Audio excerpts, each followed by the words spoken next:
pastor jovem que tinha sido deixado na ilha de Creta. Para que Paulo deixou Tito na ilha de Creta? Para que ele constituísse bons pastores lá, porque eles tinham muitos problemas com pessoas que estavam ensinando qualquer coisa, né?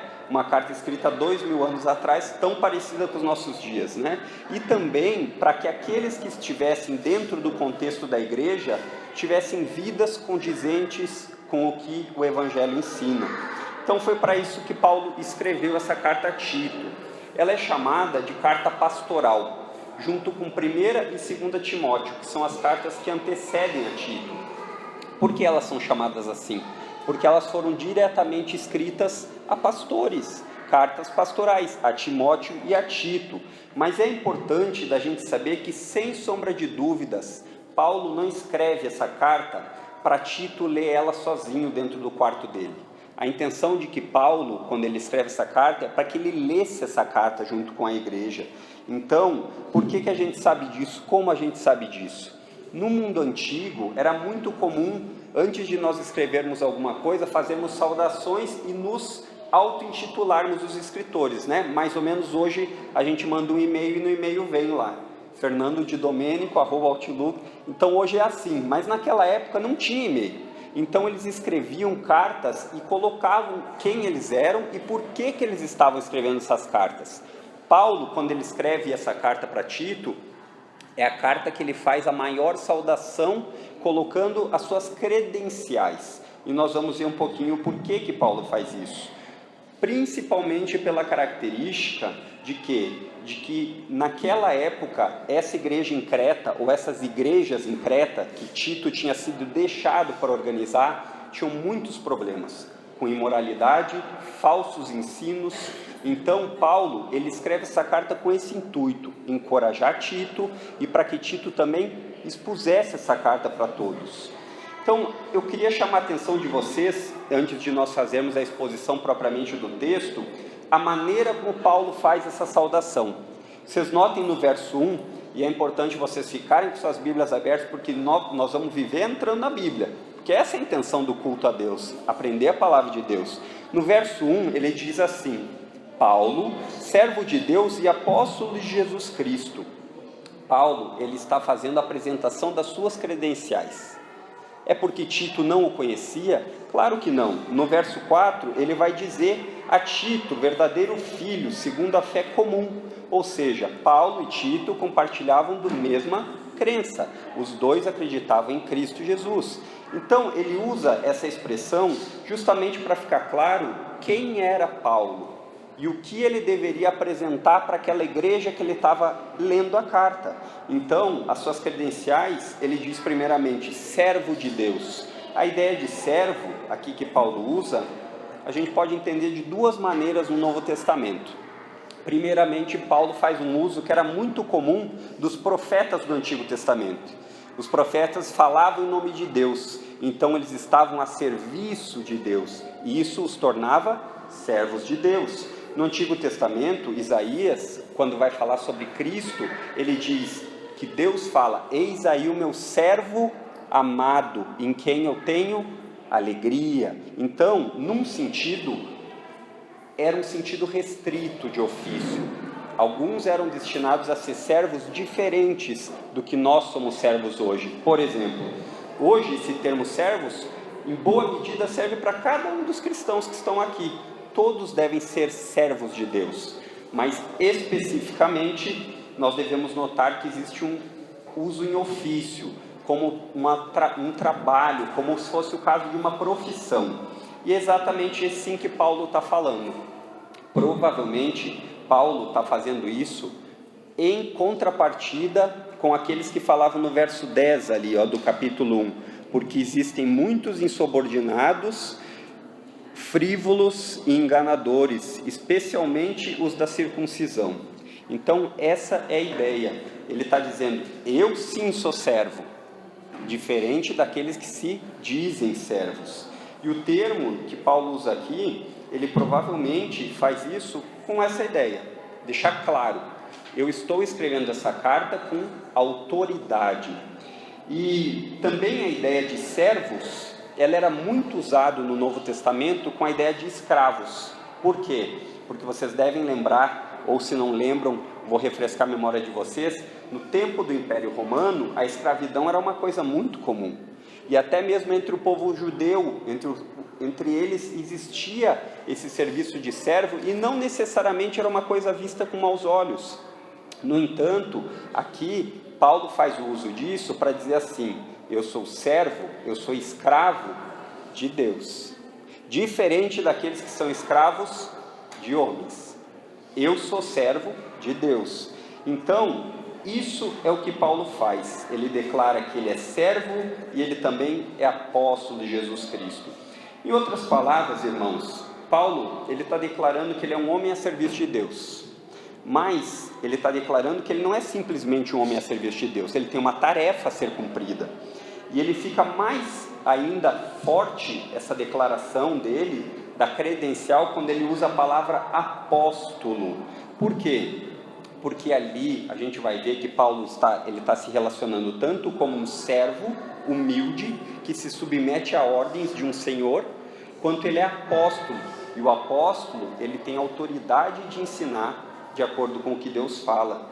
Então, sabendo todo esse escopo de problemas que Tito estava enfrentando naquela igreja, como imoralidade, falso ensino, as pessoas dizendo que eram de Deus, e daí levava um monte de pessoas ao engano, Paulo deixa bem claro isso na carta. Irmãos, era muito comum, naqueles tempos, as cartas dos apóstolos era como se eles estivessem em pessoa lá. Quando Tito vai ler essa carta, ela tem a autoridade de Paulo. Quando a gente fala em nome de Jesus numa oração, né? Não é a ideia mística que o nome de Jesus é que nem abracadabra, puf, abriu. Não, é a ideia de autoridade. Isso era muito comum no mundo antigo.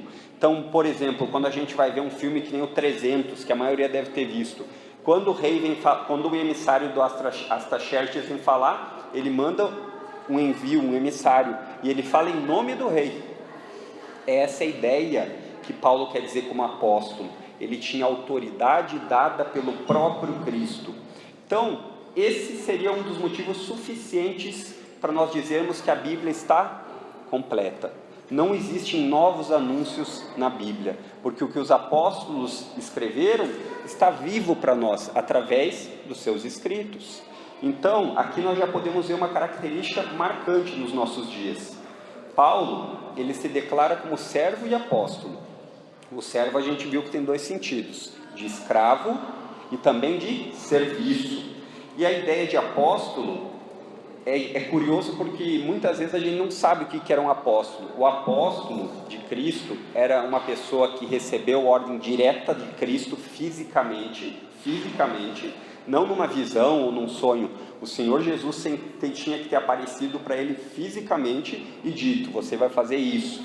E a tarefa dos apóstolos era anunciar a vinda, a ressurreição e o juízo futuro. Ou seja, para ser um apóstolo, eu tinha que ser, primeiramente, ter recebido ordens diretas do Senhor Jesus. Segundo, eu tenho que ter visto ele depois que ele ressuscitou fisicamente. E um terceiro sentido é que o número 12, não pensem que ele era aleatório, tinha um significado. Por que 12 apóstolos? Porque eram 12 tribos de Israel. Então o sentido dos apóstolos tem um sentido simbólico das 12 tribos de Israel. Quanta diferença para os nossos dias, onde nós vemos as pessoas na TV dizendo: eu sou apóstolo fulano de tal. Ele viu a Jesus ressurreto? Ele recebeu ordens do Senhor Jesus diretamente? É judeu? E ainda uma para complicar um pouco mais: esses apóstolos da TV são pobres? Os apóstolos eram. Mas tudo bem, né? Isso é uma outra coisa só para a gente não deixar batido. Uma coisa que é interessante a gente tratar, que Paulo fala que ele é escravo de Deus. E eu queria que vocês pensassem no seguinte: todos nós somos escravos de alguém nessa vida.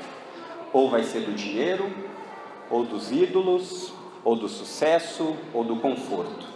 Paulo declarou para Tito que ele era escravo de Deus. Nós, de quem será que nós somos escravos? Vamos orar? Senhor Deus, tantos ensinos diferentes do ensino dos apóstolos, do ensino apostólico que nós temos na Bíblia, têm sido divulgados nos nossos dias. E nós te pedimos, Senhor, não nos deixa nos afastarmos do ensino da Bíblia, porque ele é suficiente para nós. Tudo aquilo que os apóstolos fundamentaram e o Senhor Jesus fundamentou, está muito claro na tua palavra. Então nós não precisamos de novas revelações e nem de novos profetas ou apóstolos trazendo novidade, porque tudo aquilo que nós precisamos, a tua palavra é clara. Em nome de Cristo, amém. Queridos, então o meu propósito aqui, que é o propósito do ensino de Paulo, é despertar os eleitos de Deus à fé em Jesus Cristo. Despertar os eleitos de Deus à fé em Jesus Cristo. Por que eu falo isso? Porque o slogan desse sermão é o seguinte: o verdadeiro pastor, o verdadeiro pregador, ele segue o ensino dos apóstolos. E eu quero que vocês acompanhem comigo, em primeiro lugar, porque qual era o objetivo do apóstolo Paulo? Em primeiro lugar, levar os eleitos de Deus à salvação. Vamos ler ali, verso 1. Paulo, servo de Deus e apóstolo de Jesus Cristo, para promover a fé que é dos eleitos de Deus. Essa é a primeira tarefa do apóstolo Paulo, promover a fé que é dos eleitos de Deus. Paulo, em seu serviço a Deus, ele tinha muito claro qual era a sua tarefa. Ele não tinha dúvidas, tanto é que ele escreveu, era levar o povo que Deus escolheu desde a eternidade passada, desde quando o tempo não existia, desde quando não existia terra, sol, nada, Deus já tinha um plano. E o propósito do apóstolo Paulo, dado por Deus, é fazer o quê? Trazer esses que Deus escolheu na eternidade passada, a fé em Jesus Cristo. E como que ele vai fazer isso? Ele vai nos dizer, no verso 4, através da pregação da palavra. Ou melhor, verso 3, mediante a pregação que me foi confiada. Então, queridos, Paulo tinha a tarefa de promover fé. Essa era a tarefa de Paulo. Mas quando se fala em tarefa de promover, não pense que Paulo era o que tinha poder para fazer a fé nas pessoas. Não, imaginem Paulo aqui como um jornaleiro. O jornaleiro pega aquele maço de jornal logo cedo da manhã, e o que o jornal contém? Notícia, mensagem. E aí Paulo pega, como se fosse um jornaleiro, a mensagem, e ele vai fazer o quê? Entregar. A ideia é que Paulo, ele só era um anunciante da mensagem de Cristo. Ele não inventou coisa. Ele não inventou, assim como um jornaleiro não inventa quando ele vai fazer seu trabalho, ele simplesmente entrega o jornal. Era assim que Paulo se vê, simplesmente um entregador da mensagem. E é interessante de ver que Paulo, vocês vão ver nesse verso 1, que ele conecta diretamente o seu ministério, o seu trabalho com o quê? Com o chamado dos eleitos de Deus. Com essa definição de eleitos, pessoal, Paulo não está se restringindo ao povo daquela época, mas o povo de todas as épocas, desde aquela, no nosso presente e no futuro. Aqueles que Deus, através da pregação, vai chamar, as pessoas vão vir à fé. Essa é a ideia. Então, essa é a ideia que Paulo vai dizer para a gente entender. Lembra que falei para você ficar com seu dedinho em Efésios? Vai lá em Efésios 1, verso 4, para ver se a gente está falando o que o apóstolo Paulo realmente está pregando. Efésios 1, verso 4. Assim como nos escolheu nele, antes da fundação do mundo, para sermos santos e irrepreensíveis perante ele em amor. Essa é a ideia que Deus tem os seus eleitos antes da fundação do mundo. Paulo, ele vai pregar o evangelho de modo que aqueles a quem Deus escolheu antes da fundação do mundo, ele chama quando ele prega, e esses possam vir à fé, eles vêm à fé, e eles crescem na fé. Eles veem a confiança em Deus, e eles crescem na confiança. Agora, talvez uma coisa importante que nós deveríamos fazer aqui, é como nós poderíamos definir a palavra fé.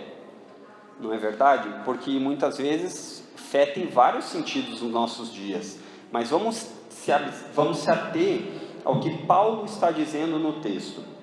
A fé, irmãos, é a convicção, você tem convicção da verdade de alguma coisa. Nesse caso aqui, a gente está relacionando a Deus, porque é o que Paulo está fazendo, relacionando a Deus e a confiança que você tem em Deus. Essa é a ideia. O seu relacionamento depositado em Deus, isso é chamado de fé. A fé, ela é o instrumento que Deus vai usar para salvar os seus eleitos. Estão entendendo? Então a fé é o instrumento, é o meio pelo qual Deus usa. Vamos voltar em Efésios? Agora abram em 2:8. Efésios 2:8.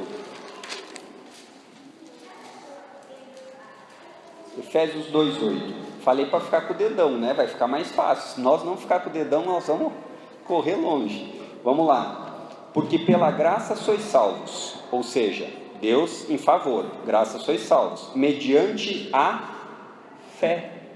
Mas a fé não vem de vocês, é dom de Deus, não de obras. Por quê? Para que ninguém se glorie. Deus, em sua sabedoria, Ele sabe que o homem gosta de se exaltar. Eu sou melhor do que aquele cara que está do outro lado da rua, bêbado, alcoolizado. Mas você não é salvo porque você é melhor que aquele cara. Você é salvo porque você tem fé. Ah, mas então a fé é minha. Não, a fé é de Deus. É Deus quem dá a fé. Qual a diferença entre fé e crença? A fé é quando você acredita numa mensagem e você deposita sua confiança nela. A crença é quando você escuta, como eu estou falando hoje para vocês, e você acredita. Você acha que é coerente isso que eu estou falando, mas você não deposita a confiança. Essa é a diferença entre fé e crença. É interessante que, todavia, todas as pessoas afirmam ter fé, não é verdade? Tenha fé que vai dar certo. Vamos, fé em Deus, pé na rua e vamos em frente para trabalhar, para tudo. Mas o ponto é, que tipo de fé que o apóstolo Paulo vai nos ensinar? Verso 1 ainda, ponto B, olhem comigo lá. Paulo, servo de Deus e apóstolo de Cristo Jesus, para promover a fé que é dos eleitos de Deus. Isso a gente já viu. E agora? E o pleno conhecimento da verdade. Qual é a ideia disso? E o pleno conhecimento da verdade. Se existe um pleno conhecimento da verdade, quer dizer que nem tudo é verdade. Então o que Paulo está fazendo, queridos, essa conjunção, essa letrinha E que está falando ali, E, a fé que é dos eleitos de Deus, e o pleno conhecimento, o E, ele tem a intenção de explicar o que ele falou antes. Paulo, ele quer explicar o que ele falou antes, ou seja, era como se a gente colocasse lá, isto é, a fé verdadeira. Então Paulo, ele está explicando agora a natureza da fé. Por quê? Lembre-se que naquele contexto de Creta, muitos falsos líderes dizendo, acredite no que eu estou te dizendo. O outro dizia, não, mas é eu que sei o que Deus está falando. E Paulo diz, Tito, fica firme e lembre-se que existe uma fé que é verdadeira. Paulo faz o seguinte nessa saudação. É como se Paulo dissesse assim, olha Tito, a minha tarefa aqui é trazer os eleitos de Deus à fé. E essa fé tem que ser verdadeira em Cristo. Mais ninguém. E os apóstolos, eles foram designados, nós vamos ver pela Bíblia, principalmente no livro de Atos, para serem testemunhas oculares do que eles viram Jesus ressurreto. É por isso que só existe um fundamento. Os únicos que viram a Jesus ressuscitado foram os apóstolos. Para você querer se intitular apóstolo hoje, você tem que ver Jesus, mas não em sonho. Mas Jesus apareceu em mim em sonho. Não, o critério é ver Jesus em carne e osso. 1 de João, João diz, o que temos visto, o que temos apalpado, ou seja, Jesus fisicamente. Então, queridos, logicamente, Paulo não está falando aqui sobre a fé verdadeira para Tito. Por que não? Porque no verso 4, ele vai dizer, nós temos a mesma fé. A Tito, verdadeiro filho, segundo a fé comum. Ou seja, é uma fé que os dois têm. Não é uma fé que ele está querendo ensinar a Tito. Pelo contrário, ele está falando para que Tito leia a carta. E a fé cristã, irmãos, não é uma fé irracional. Muitas vezes, se você chegar para um evangélico ou para um crente e perguntar por que você crê, ele diz o seguinte: porque eu creio e pronto. Não é assim. A fé evangélica verdadeira, baseada no Senhor Jesus e no Evangelho e no ensino dos apóstolos, ela tem motivos. A gente consegue explicar sim a crença na existência histórica de Jesus, na verdade das doutrinas de Jesus. Ela pode ser comprovada por evidências externas. Ela pode, facilmente. Quer ver uma? A gente vive num calendário dividido por Jesus, antes de Cristo e depois de Cristo. A gente vive até hoje, 2000 anos depois, chamando pessoas de cristãos. A gente tem evidências históricas e arqueológicas. Pronto. Tudo isso é crença. Agora é o ponto. Eu consigo convencer vocês por bons argumentos sobre a veracidade da fé cristã. Eu consigo. Mas eu produzir a fé salvadora em vocês, eu vou conseguir? Não, não vou. A fé referente à missão de Cristo, através do próprio testemunho de Cristo, que disse assim: em verdade vos digo, quem ouve a minha palavra e crê naquele que me enviou, tem a vida eterna e não entra em juízo. Ou então quando ele disse, quem nele crê, ou seja, Jesus, não é julgado. O que não crê já está julgado. Essa confiança na salvação de Jesus, ela não se consegue do mesmo modo que a crença. Muito embora ela não seja irracional, a fé, segundo Efésios 2:8, vamos abrir de novo lá, rapidinho, Efésios 2:8, porque pela graça sois salvos, mediante a fé, e isto não vem de vós, é dom de Deus, é dom de Deus. Aqui a gente poderia botar é presente de Deus. A fé vem de Deus, e o Espírito Santo de Deus aplica essa verdade à sua alma, à minha alma, e por isso nós depositamos confiança. Não existe outra forma. Por que quando você parte para um debate com uma pessoa intelectual e você dá todos os argumentos possíveis, a pessoa continua não crendo? Não é porque faltou inteligência para você, é porque ela precisa ser alcançada pela fé que só Deus pode colocar dentro dela. É isso que a Bíblia chama de novo coração, onde ele tira um coração duro de pedra, que não acreditava em Jesus, e Deus, por causa da graça dele, não por obras, não é porque um é mais bondoso que o outro, ele dá isso como fé. Essa é a ideia. Então, Paulo continua agora a descrever o seguinte: existe uma conexão que ela é inseparável entre fé e verdade, ou seja, poderíamos juntar fé verdadeira, a mensagem que Cristo veio ao mundo morrer por pecadores, não por pessoas que se acham bondosas ou justas o suficiente. Ele veio morrer por aqueles que reconhecem que precisam de alguém para lhes salvar, e ele ressuscitou dos mortos. E essa fé verdadeira não pode ser separada do verdadeiro conhecimento.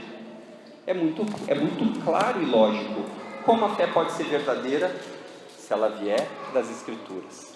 Então, sendo que Deus, quando Ele se revela, quando a gente fala revela, é mais ou menos assim.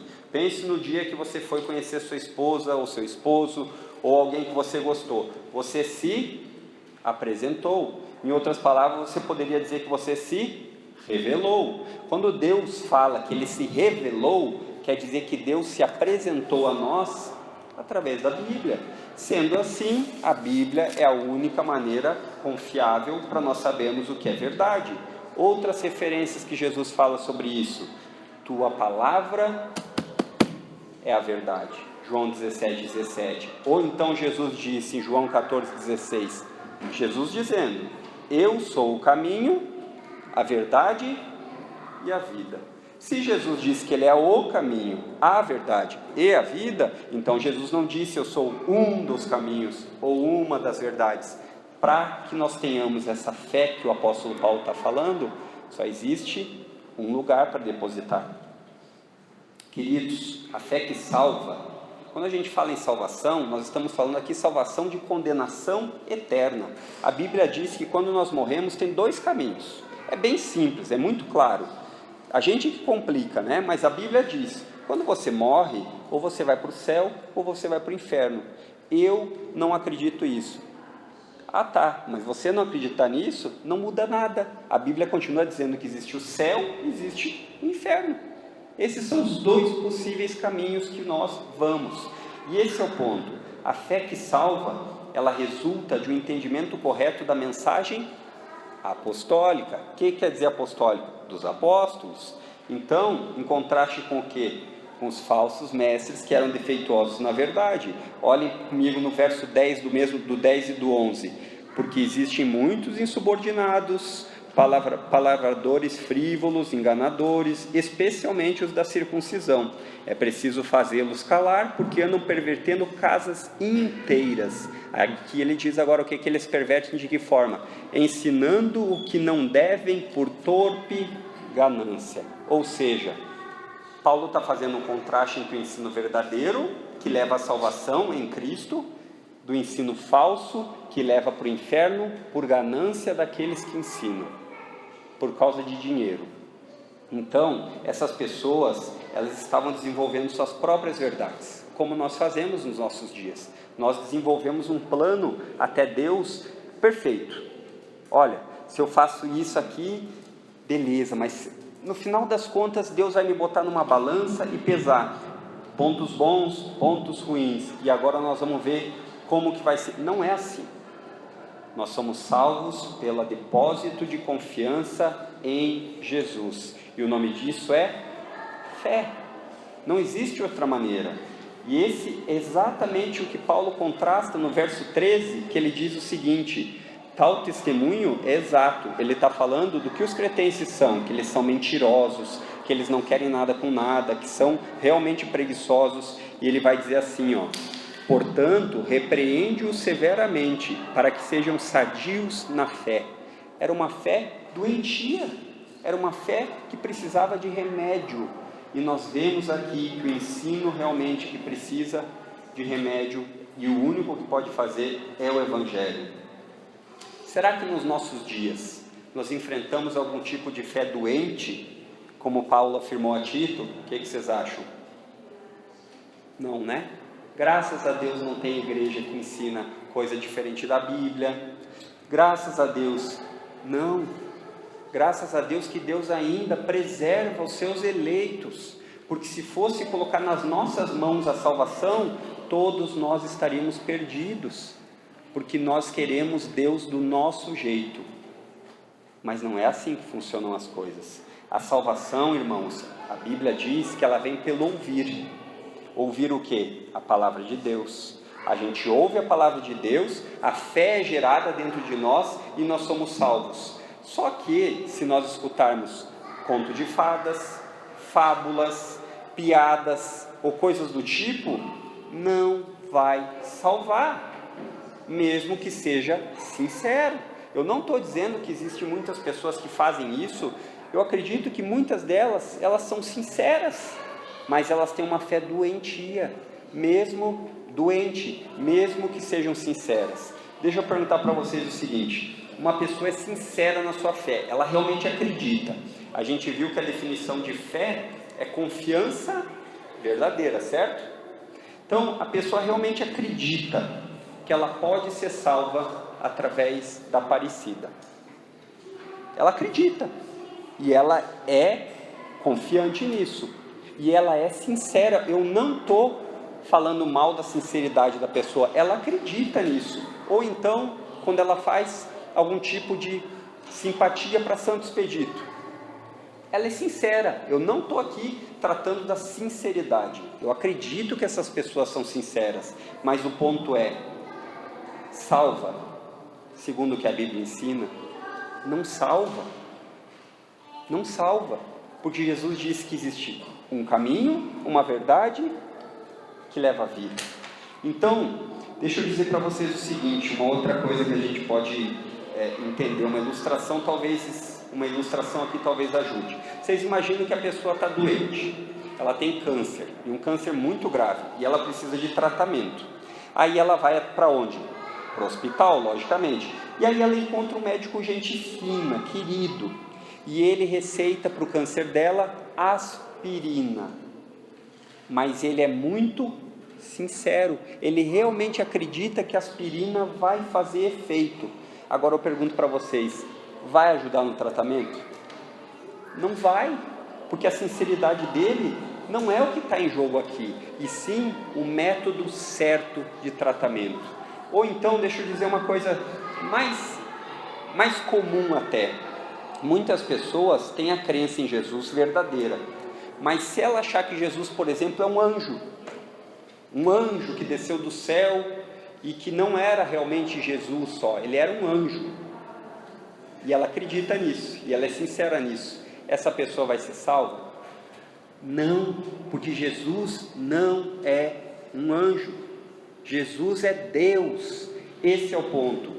Então, todas as vezes que você olhar na Bíblia e você vê sã doutrina, ensino fiel, verdade, é isso que a Bíblia se refere. Queridos, Deus, Ele é santo, Ele é justo e Ele é muito bondoso. E o homem desobedeceu a Deus, e por isso ele merece a condenação. Nós merecemos a condenação. No entanto, em Jesus, essa condenação é transformada em vida. Você merecia ser condenado, mas por causa de Jesus, você é vivo novamente. Não por nossa causa, mas por causa de Jesus. Então nós confiamos nessa mensagem com todo o nosso ser, com toda a nossa alma e com todo o nosso vigor. Os eleitos, eles vão vir à salvação. Eu tenho aqui marcado, pode deixar. Os eleitos, eles vêm à salvação. Quando eu falo vêm, não é que enxergam, eles vêm à salvação através da fé.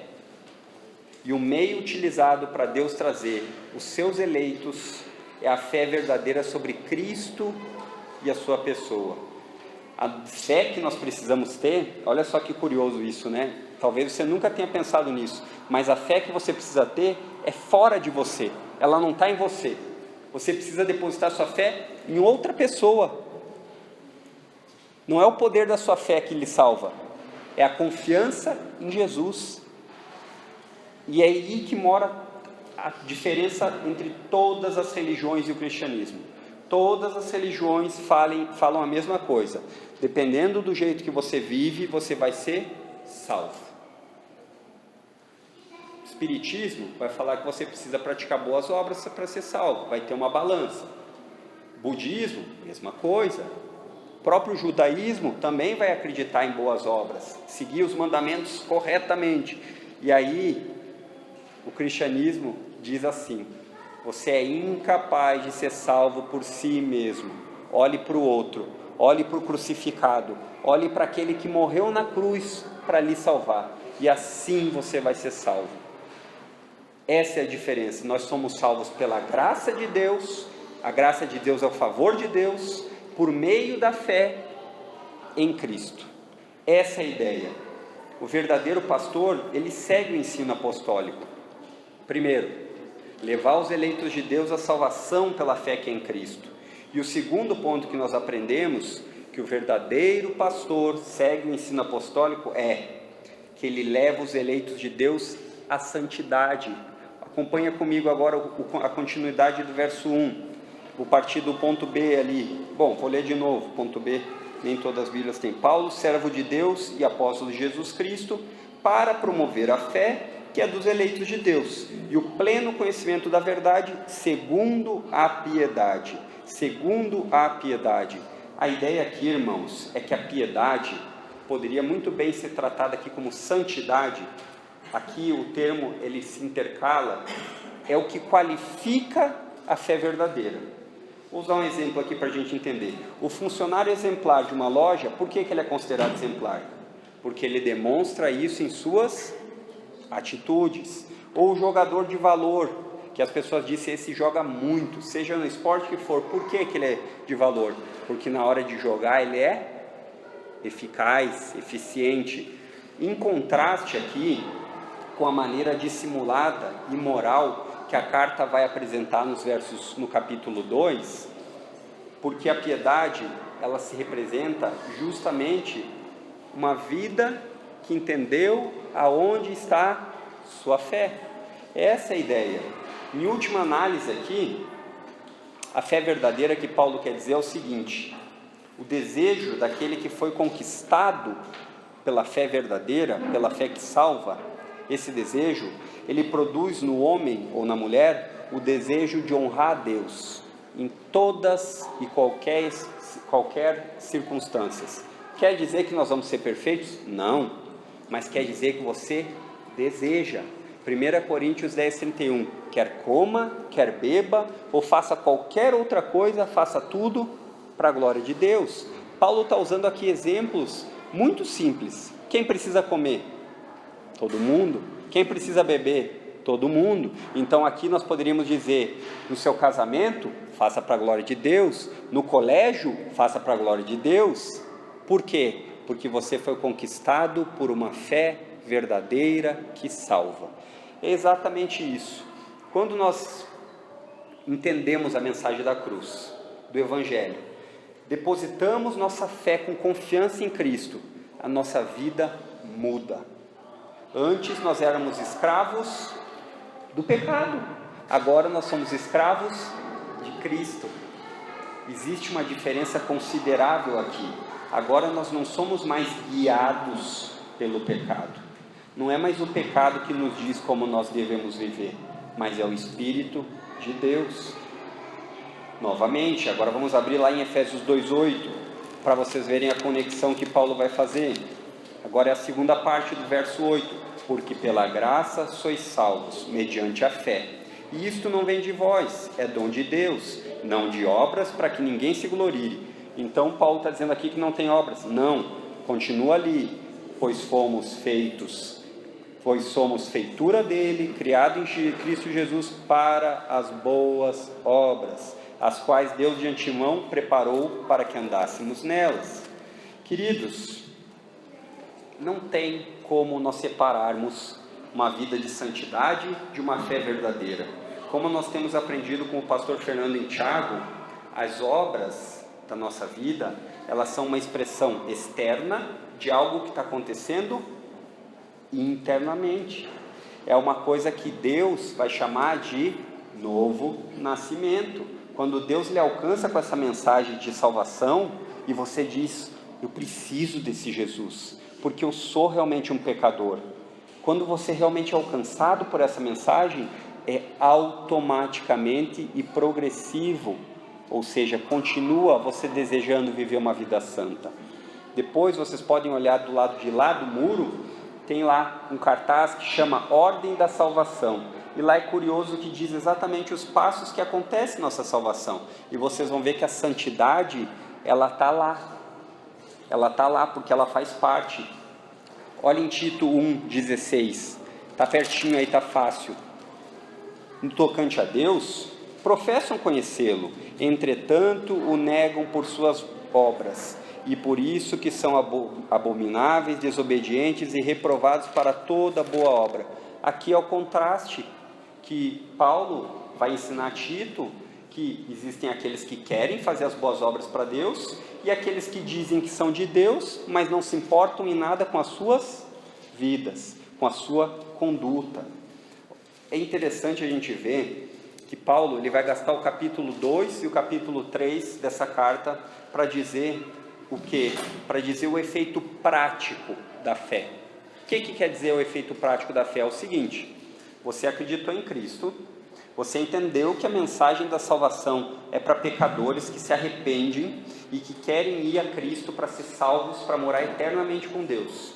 E isso, se é verdadeiro, não foi uma obra sua, foi uma obra sobrenatural de Deus. Muitas vezes a gente quer obras sobrenaturais do tipo milagres. Em que tipo de milagre? A gente quer ver um cego enxergar, a gente quer ver um aleijado caminhar. Existe problema nisso? Não, mas essa obra que Deus faz em nosso interior, nos nossos corações, trazendo a fé salvadora, esse é o maior milagre que você pode desejar, porque isso tem valor eterno. Então, quando Paulo ele vai dizer no capítulo 2 e 3, ele vai dizer assim, resumindo: homens, sejam sensatos quanto às suas atitudes, mulheres, não sejam fofoqueiras. É Paulo que está dizendo, tá? Não sou eu não. Quanto aos servos, que ele vai dizer ali, que a gente podia muito bem aplicar aqui como funcionários, que é a nossa realidade. Hoje não existe escravidão no Brasil, pelo menos em boa medida, né?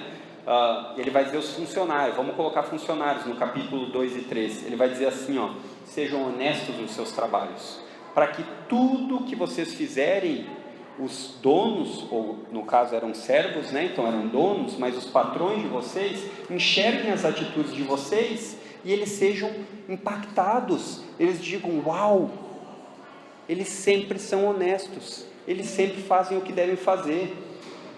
Em outras palavras, a vida cristã, ela precisa ser vivida, e ela não pode ser somente acreditada. Essa é a diferença entre crer com uma fé verdadeira e somente crer que é o melhor para a minha vida. A fé verdadeira produz obras que honram a Deus. Tiago, no capítulo 1, verso 23, ele vai dizer assim: não sejam como aqueles que vão na frente do espelho, se olhem. Imagina você acordando, né? Você acordou, está com a cara toda suja, às vezes uma catota no nariz ali, e aí chega na frente do espelho, olha aquilo ali e fala assim: tá tudo bem comigo, eu não preciso me arrumar nem nada. Aí virou as costas, saiu, o que acontece dali 10 minutos? Esqueci a imagem do espelho. E é exatamente isso que Tiago vai falar, fazendo o quê? Aprendam o que a Bíblia diz e vivam, porque senão vocês vão ser como esses homens no espelho que olham, veem que tem coisa errada, mas não fazem nada. E esse tipo de fé, como a gente aprendeu com o pastor Fernando, é uma fé doente, é uma fé mentirosa. Então, exatamente isso. As nossas atitudes, em boa medida, elas são um reflexo daquilo que a gente acredita. Quer ver uma lógica? A lógica é a seguinte: todo mundo acredita em algo, em alguém, não é verdade? Consciente ou inconsciente, seja time de futebol, todo mundo acredita em algum tipo de coisa. Então, a maneira que você vai agir, viver a sua vida, ela está ligada com isso que você acredita. Quer você tenha consciência disso, quer você não tenha, mas é assim. Quer ver? Valores éticos, morais, estéticos, de beleza, todos esses, lá no íntimo, nós vamos conseguir ver de quem eles são escravos. Quer ver? Se você acredita que o homem é tudo que existe no universo, que nós viemos de uma explosão cósmica chamada Big Bang, ou que seja o que quiser, ou vamos ser um pouco mais duro ainda, vamos falar que nós viemos de uma evolução aleatória, uma evolução onde não teve um criador, onde dessa evolução veio as coisas acontecendo, até que viramos homens e mulheres, estamos aqui. Se você acredita nisso, o que o salmista chama de tolo, o Salmo 14:1 e o 53:1, que é aquele que diz não a Deus, esse a Bíblia chama de tolo. Se você acredita nisso, a consequência disso vai lhe levar a algumas coisas na sua vida, nas suas obras. O aborto, ele vai se tornar aceitável, porque se o homem é a razão última de tudo, logo a mulher tem todo o direito de dizer: eu não quero essa criaturinha nascendo, vou abortar. Por quê? Porque ela não acredita que é somente Deus que tem o direito de dar ou tirar a vida. Ou então, o que mais? O casamento, ele passa a ser aceito de qualquer forma. De qualquer forma. Pode só se juntar. Ou se você quiser casar homem com homem, você casa. Ou se você quiser ser umas coisas até mais esdrúxulas, né? Chamar um animalzinho de família. Por quê? Porque se a medida última é o homem, então a gente não tem o padrão de casamento que Deus ensina a partir de Gênesis 1, que é o que Deus tem para o homem. Existe um padrão determinado pela Bíblia, ou você segue ele, ou você não o segue. Ou então, o trabalho, ele não precisa ser honesto, porque se não existe um valor ético fora de você, ou seja, eu preciso melhorar minha vida, mas eu não me preocupo com o meu vizinho aqui. Por quê? Porque se eu passar a perna nele, eu vou subir muito mais rápido. E se o homem é a última medida, esse é um pensamento extremamente normal. Só que é interessante que muitas dessas coisas, mesmo aqueles que não levam Deus em consideração, não fazem. Interessante, né? Mas esse é o ponto. Quando o homem, ele não leva Deus em consideração, e ele está pensando só em si mesmo, sabe o que a Bíblia chama isso? Idolatria. Quando a gente chama idolatria, a gente pensa já numa imagem, né? Numa escultura. Mas hoje existem muito mais ídolos dentro de nós, morando em nós, do que imagens feitas de escultura.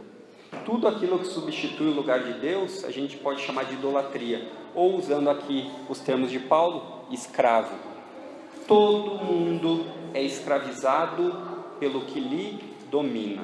Se você tem um desejo muito grande de sucesso profissional, você vai ser escravo. Se você tem um desejo muito grande de ser uma mulher linda, bonita, que não há problema nisso, mas se isso é o seu final último e você usa qualquer meio para chegar lá, ele vai lhe escravizar. Se você pensa que a autoafirmação, ser um cara firmeza, né? Aquele que passa ali e os manos falam, ó lá, fulano de tal, isso vai ser o que lhe escraviza. Cada um é escravizado por isso, e até mesmo por boas obras. Interessante isso, né? Que a gente muitas vezes não classifica uma obra de filantropia como idolatria. Só que vocês acham que muitas vezes as pessoas estão fazendo um hospital para botar o seu nome no hospital porque elas são pessoas boas ou porque elas querem ser reconhecidas? Aqui é o ponto. Aqui é o ponto. As boas obras sem conhecimento de Deus não adiantam de nada. Porque a Bíblia diz que tudo que não provém de fé, ou seja, tudo que não provém de confiança em Deus, é pecado. É duro, né? Eu sei que é duro, mas é o que a Bíblia ensina.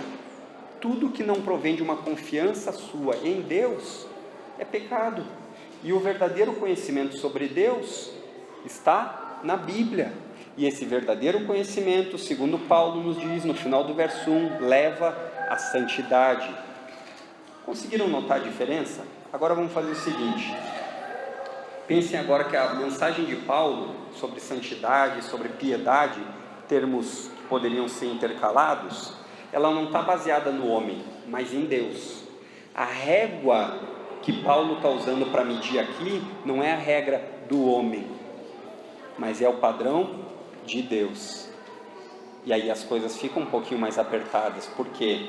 Porque o centro da decisão, das nossas decisões, que Paulo está falando de boas obras, não é nós, não é o que nós pensamos por boas obras, mas é o que nós fazemos para honrar a Deus.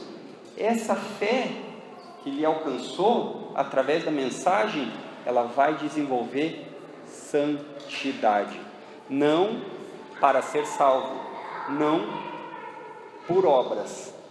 Lembram de Efésios 2,8? Nós somos salvos por Cristo mediante a fé, não por obras, mas para as boas obras. Entenderam a diferença? Olha quanta diferença faz. Nós não somos salvos por obras, mas para as boas obras. Pensem só, gente, quanta diferença faria no Brasil, um país que tem milhões de evangélicos. Você é evangélico? Sou evangélico. Você, que religião você? Sou evangélico. Quanta diferença faria se nós verdadeiramente estivéssemos agindo como evangélicos? Vocês acham que o Brasil estaria assim, com milhões de evangélicos, fazendo como a palavra de Deus manda? O tempo da reforma, irmãos, século XVI, há um bom tempo atrás, 500 anos mais ou menos, onde aqueles homens que viram que a Igreja Católica estava com o ensino distorcido da Bíblia, e eles disseram assim, não, nós só vamos para a Bíblia, só a Escritura, e eles diziam assim, a nossa vida inteira tem que ser moldada pela Bíblia, o que eu trabalho tem que ser moldado pela Bíblia, o que eu estudo tem que ser moldado pela Bíblia, o que eu faço tem que ser moldado pela Bíblia. Genebra, cidade do reformador Calvino, chegou a ser chamada de segundo Éden, de tanta santidade que tinha naquela cidade. Passou alguns anos, abandonaram a Bíblia, já era, porque o padrão do homem não é o padrão de Deus. Essa é a ideia. Você quer saber se você é um eleito? Talvez isso soe meio estranho, né? Eleito, como saber se eu sou eleito? Meça o seu desejo por santidade diante de Deus. Santidade não é um termo só usado para aqueles que não têm pecado nenhum, como a Igreja Católica gosta de taxar, né? Pessoa santa é que não tem pecado. Não! Santidade são pessoas que querem viver para a honra de Deus. É essa a ideia. Se eu conseguir até aqui demonstrar isso, e o Espírito de Deus aplicou essas verdades em cada coração aqui, que nós somos salvos pela fé em Cristo, pela fé em Cristo, pela fé fora de você, para as boas obras, nós vamos fazer diferença. Nunca por boas obras. Mas eu tenho sido bondoso, eu não tenho roubado. Não por boas obras. Não são as boas obras que nos levam a Cristo, é Cristo que nos leva às boas obras. Essa é a ideia. E meu desejo sincero e verdadeiro é que o Espírito de Deus traga os eleitos dessa igreja a viverem vidas santas, não por eles mesmos, mas para que Deus seja glorificado. Terceiro ponto. Primeiro ponto, o verdadeiro pastor, ele segue o ensino dos apóstolos, e ele leva os eleitos de Deus à salvação pela fé em Cristo. Ele leva os eleitos de Deus à santidade.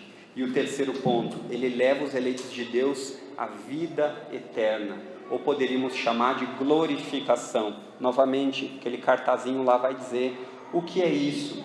É aquele momento onde nós vamos viver com Deus para sempre, onde esse pecado que habita em nós e mora em nós e vive nos levando para o outro lado, não vai mais existir. E o ponto que eu queria destacar aqui com vocês é no capítulo 2, no capítulo 1, verso 2, que ela é prometida por Deus, na esperança da vida eterna, que o Deus que não pode mentir, prometeu antes do tempo eterno. Paulo continua aqui descrevendo a mensagem do Evangelho, essa ideia. Eu sou apóstolo de Jesus Cristo, para chamar os eleitos de Deus à fé. Esses eleitos de Deus à fé, Deus transforma o coração deles, eles enxergam a Cristo como um bem precioso, como algo de valor, isso transforma a vida deles. Agora eles vão querer viver uma vida santa, uma vida que leva as outras pessoas a enxergarem a Cristo. Por quê? Porque tem um objetivo para tudo isso, é a vida eterna, irmãos. Não é uma história escrita sem um final. Tem um final. O Evangelho, o resultado final do Evangelho, da mensagem do Evangelho, é a vida eterna, é glorificar Deus para sempre. Cristo, não pensem que ele veio para a terra por motivos, ele não sabia o que ele ia fazer, estava lá no céu, estava um pouquinho, está meio aqui, né, pai, aqui está meio enjoado. Não, Cristo não é tolo, ele veio por motivos determinados. Ele veio para cá justamente para cumprir um propósito. Essa é a ideia. E muitas vezes o que a gente vê é que a gente não tem confiança em Deus e nisso. Perde o sabor, não perde? Muitas vezes a gente pensa que a vida eterna... Eu já escutei pessoas falar o seguinte: eu prefiro... Isso eu escutei John Piper fazendo uma citação, ele dizendo assim: eu prefiro ir para o inferno com meus amigos do que para o céu com esses hipócritas. Só que, queridos, no inferno não vai ter amigos, e no céu não entra hipócrita. Essa é a ideia que nós temos que ter bem claro. O tempo determinado que Deus fez para tudo isso acontecer. Ou vocês acham que um arquiteto, quando ele começa a sua casa, ele faz o projeto, qual é o objetivo final da construção do arquiteto do projeto? A construção final. Ou vocês acham que Deus, sendo o criador do mundo, ele não fez um plano? As coisas vão pegando Deus de surpresa e aí Deus fala, opa, plano B. Não, Deus traçou um plano desde lá do começo, e o final desse plano é que os seus eleitos venham à vida eterna, é que eles não pereçam, é que eles vivam para sempre ao lado do Senhor.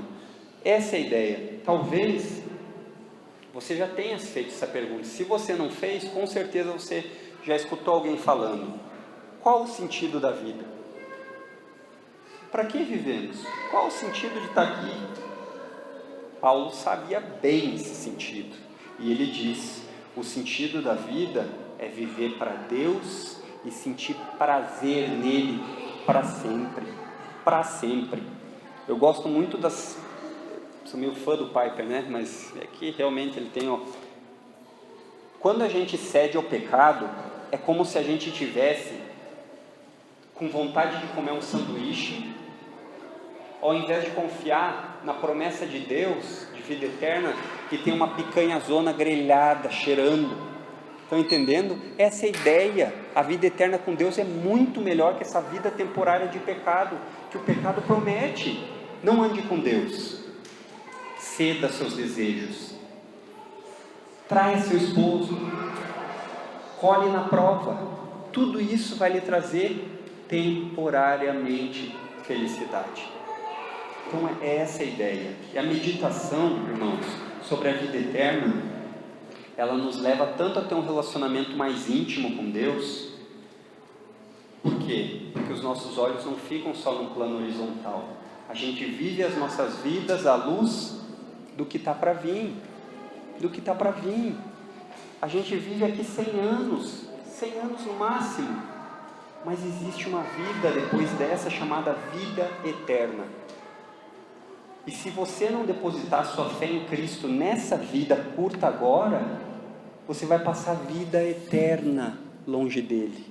Não existe retorno, não existe outra vez. É agora. Para que deixar para amanhã? Quanto mais nós meditamos nessa vida por vir, mais nós conseguimos viver de uma maneira santa, piedosa. E esse é o objetivo da vida cristã. Crer em Cristo é ter a confiança da vida eterna. Tito vai tratar isso no capítulo 3. Agora, uma pergunta para nós refletirmos. Aonde que a nossa esperança ela é baseada? Aonde que ela pode estar firmada? Paulo não tinha dúvidas. Olha lá, verso 2, segunda parte. Na esperança da vida eterna, que o Deus que não pode mentir, prometeu antes dos tempos eternos. Deus prometeu, e Deus não pode mentir. Por quê? Porque Deus é a própria verdade. Ele é a fonte da verdade. É impossível para Deus mentir.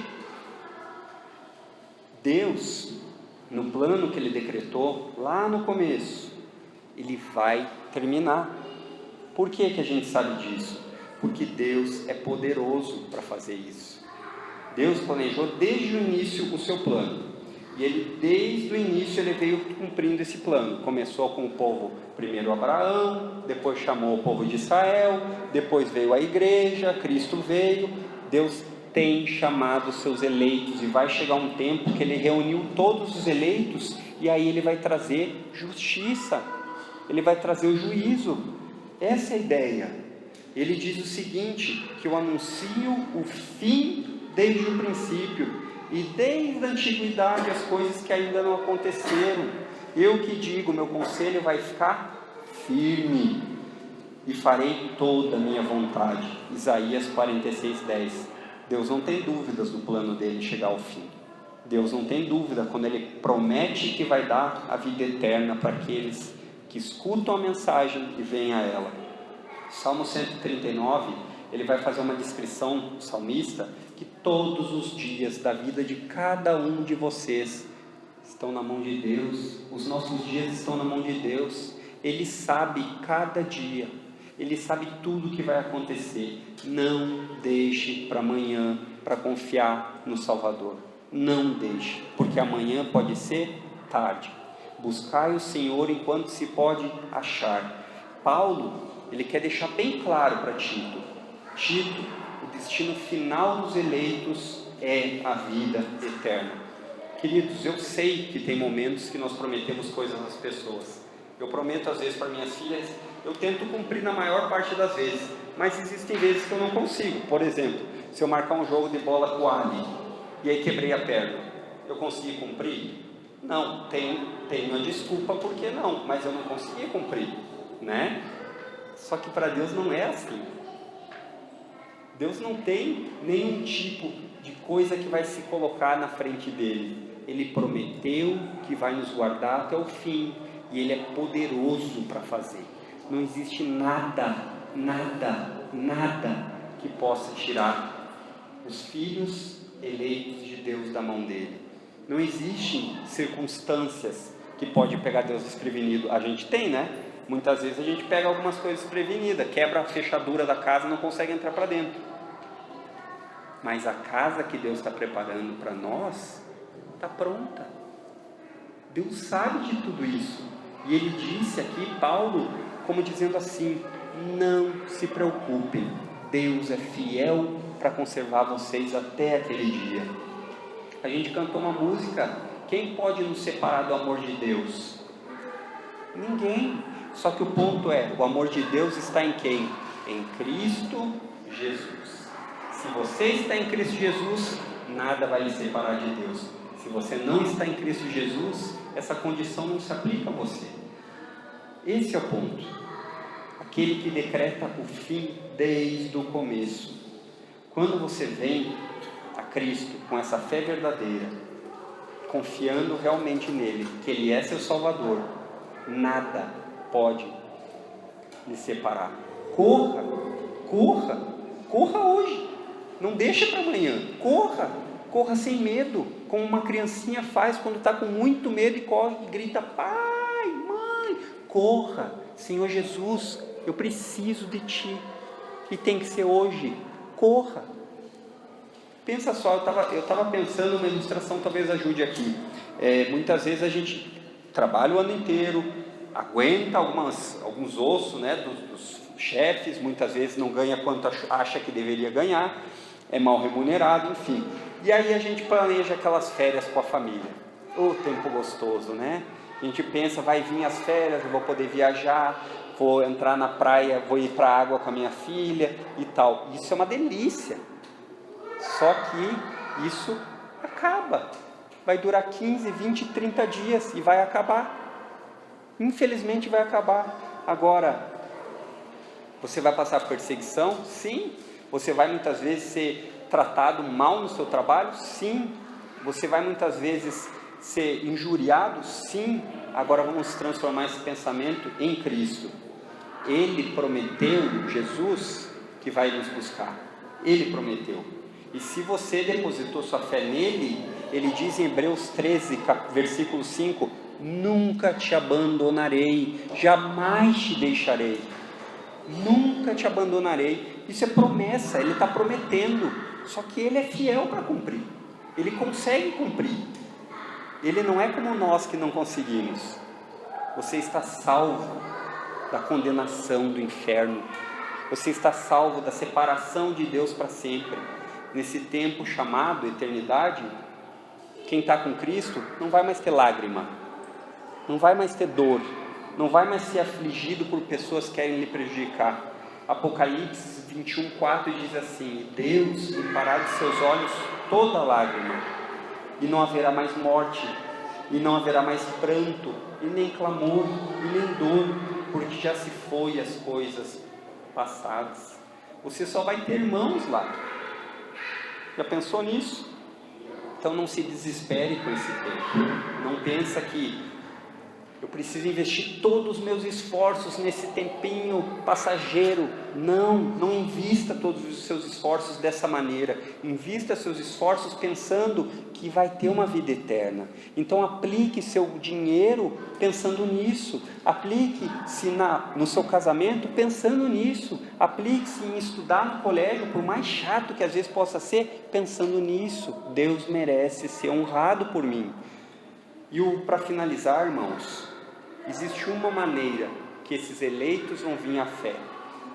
Não é através de sonhos, não é através de algum tipo de curandeiro, ou então um cartomante que lhe fala alguma coisa. Paulo vai dizer no verso 3: e em tempos devidos manifestou a sua palavra mediante a pregação que me foi confiada por mandato de Deus nosso Salvador. Novamente, a conjunção e, ali e em tempos devidos, ela está explicando o outro. Ela está explicando o verso anterior. Deus salva pessoas pela pregação do Evangelho. Ponto. Se você ouve essa mensagem do Evangelho que está sendo pregada aqui hoje, que você precisa de um Salvador, que você se arrependeu dos seus pecados, você é salvo. Não existe outra maneira.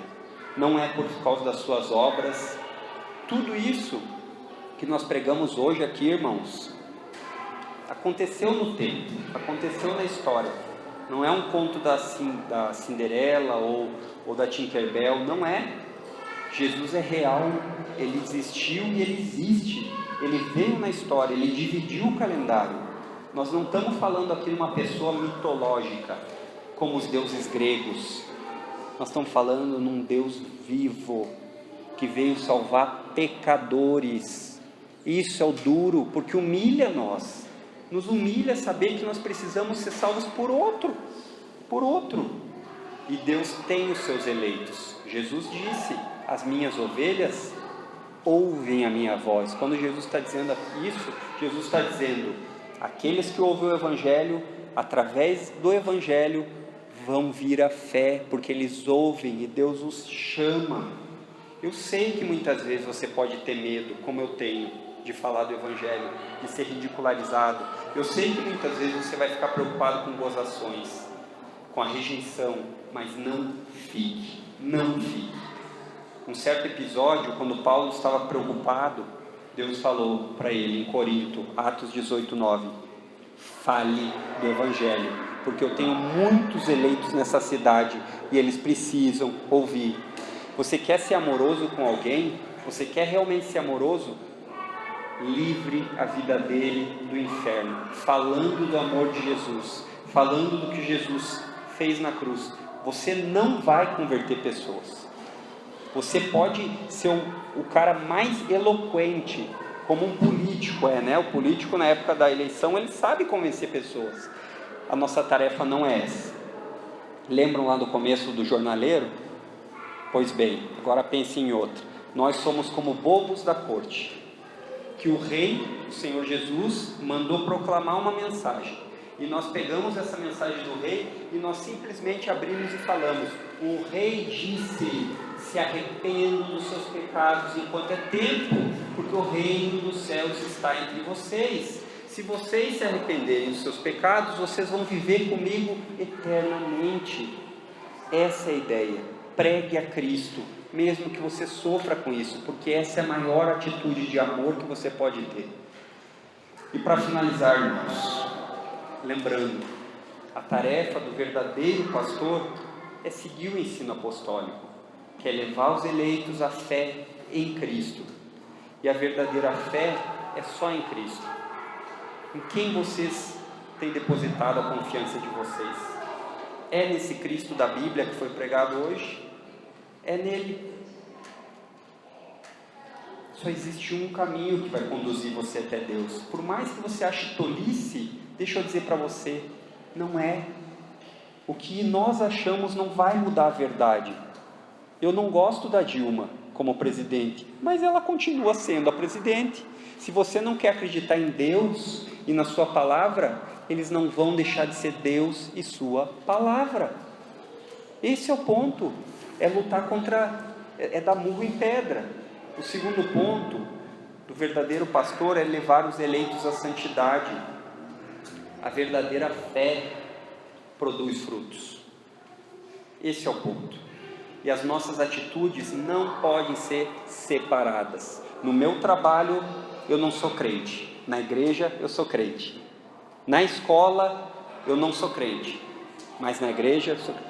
Não, isso não existe. Seja crente todo o tempo, no seu trabalho, no seu casamento, porque aqui, uma horinha entre nós, é fácil escutar uma pessoa falando aqui e até concordar com alguma coisa, mas a vida para ser vivida, lembra do espelho? Pois bem, em vez da gente pensar numa figura engraçada, de um rosto desfigurado, pense que você tem falhado com o seu esposo, ou com a sua esposa, ou com os seus pais, e haja para mudar. Tem atitude. Saber que precisamos mudar, todos sabem. Essa diferença é fruto de uma fé verdadeira. E por último, o verdadeiro pastor, ele tem um ensino que leva os eleitos de Deus à vida eterna.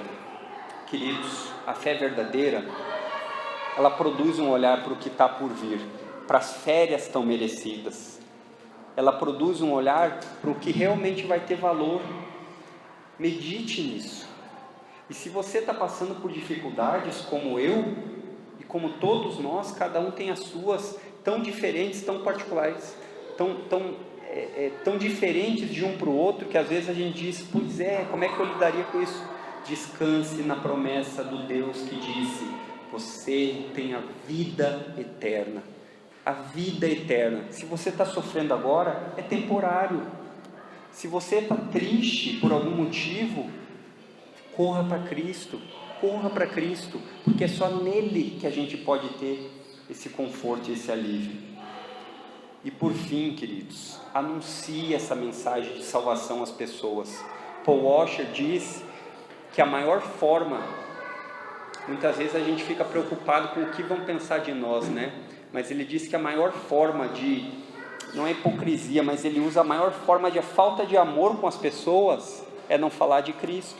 Porque se você tem uma mensagem que vai dar vida eterna para a pessoa, não deixe de falar, mesmo que ele lhe ridicularize e ache que é bobagem, porque um dia, lá na eternidade, talvez você possa ver ele lá, por causa dessa ridicularização que você sofreu agora. E deixa eu falar para vocês, embora Paulo estivesse falando para um jovem pastor, todas essas ordens se aplicam a nós crentes. Proclamar o Evangelho da salvação através da fé, para que os eleitos venham à fé. Viver vidas piedosas diante de Deus, para que nós sejamos moradores da pátria celestial, a nossa verdadeiro lar, nossa verdadeira casa. Amém, queridos? Vamos orar então. Santo Deus, a Tua Bíblia, a Tua Palavra, ela nos confronta. E muito